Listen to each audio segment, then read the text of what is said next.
अखिया में छोरा साचो में तू अखिया में छोरा गजरा लगावल झगड़ा हो खिलाए जान जिया ब्याह अखिया में छोरा गजरा लगावल झगड़ा हो खिलाए जान। करिया कपड़ा केतनो हम मुहवा में बांधी तब वह लागता मोहब्बत के आंधी। का करी बोला ना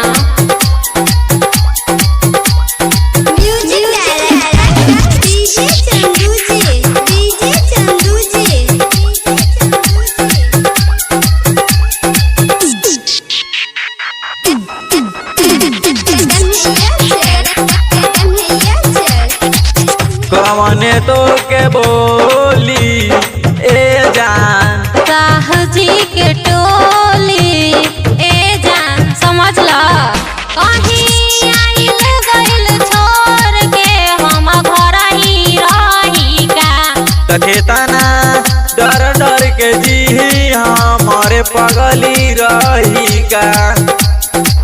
गौवा में निकली तो लोग टोके लाए जान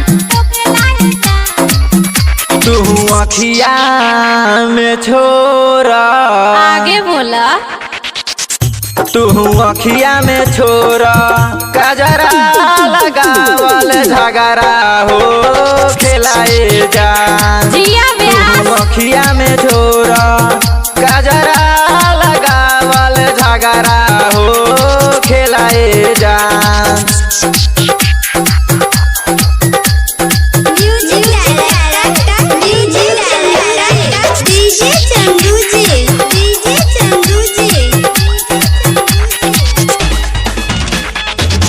लगेलू बड़ी क्यूटी ए जान जुलुम कैलस ब्यूटी ए जान गजरा गजरा अब लगावल हम तो छोड़िए दिहनी जान।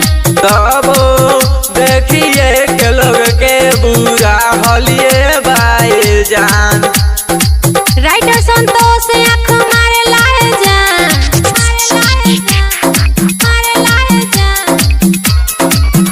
तू अखिया में छोरा आगे बोला ना तू अखिया में छोरा गजरा लगावल झगड़ा हो खिलाए जान।